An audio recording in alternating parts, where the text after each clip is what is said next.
Sometimes I'm asked for writing advice on writing spooky stories.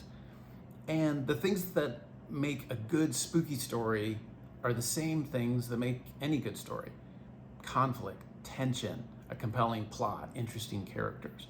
But then spooky stories have that added dimension of creepiness, of mystery, of something unusual. So some tips on writing great spooky stories. I would say number one, pick great settings. A lot of times a compelling setting can really help sell a spooky story.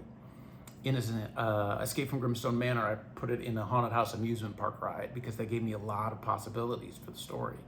In Terror in Shadow Canyon, I set it in this spooky, dark, remote woods based on a park that I hiked in Vancouver, Canada, that had creepy root structures and unusual stones and caves. In The Beast of Skull Rock, I based that on an article that I read about a really spooky museum in Paris. In Trapped in the Horror Dome, I based that on a scientific research biodome out in the middle of the desert that I actually went to. And it's got all this interesting environments inside, like its own miniature ocean and a swamp and a tropical rainforest. So picking a great setting can give you a really great start on your story. Think of a place that you find interesting to write about, and then just ask yourself, what's something unusual or interesting or spooky or strange that can happen in that setting, and let that be the beginning of your story. Then just ask yourself, what happens next? And you'll be on your way. A second tip for writing spooky stories is to use humor to break up the scariness. You can be really scary in your stories and really go to some spooky places if you use humor to break it up.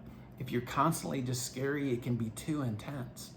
For example, in Escape from Grimstone Manor, I've got this big fight scene where my kid heroes are fighting this monster in a crypt, and in the middle of this tense fight, the monster picks up one of the characters and shoves them butt first into a big vase.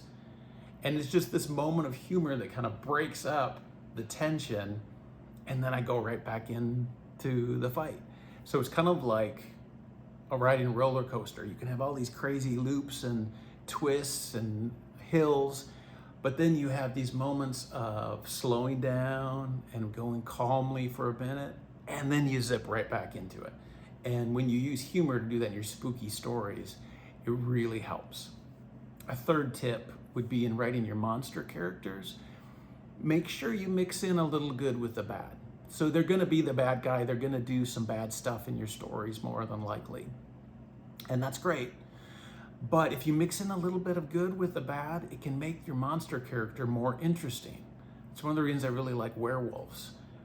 Most of the time, a werewolf didn't ask to become a werewolf. They're, most of the month, they're a normal person, just like you and me. But then when that full moon comes out, they turn into this rampaging beast. And I just find that really interesting. The same with Frankenstein's monster. He was created by a mad scientist out of body parts and then brought to life. So is he dangerous? Yeah. Is he scary? Yeah. But is he also lonely? Yeah. And is he sad? Yeah. And I just think that makes him a really compelling character. And Escape from Grimstone Manor, my werewolf, has a backstory that the reader finds out about. In The Snatcher of Raven Hollow and in Trapped in the Horror Dome, my monsters have some very surprising motivations that come out at the end of the book. And I just think that makes for a more compelling monster character. And then a last tip would be, when you're writing your human characters, just remember that different is interesting. Give your characters different appearances, different abilities, different personalities. It'll make them more memorable. It'll help them to have a variety of skills that can get them out of all kinds of trouble, which is helpful for when you're writing the story. And it'll make more of your characters relatable to more of your audience.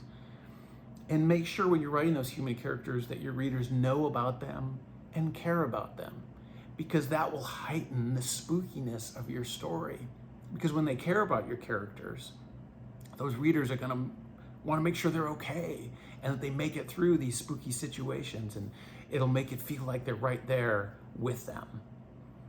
So when you're writing spooky stories, make sure you pick great settings, use humor, mix in some good with the bad with your monster characters, and then make your human characters different, interesting, and relatable, and you'll be well on your way to a great spooky story.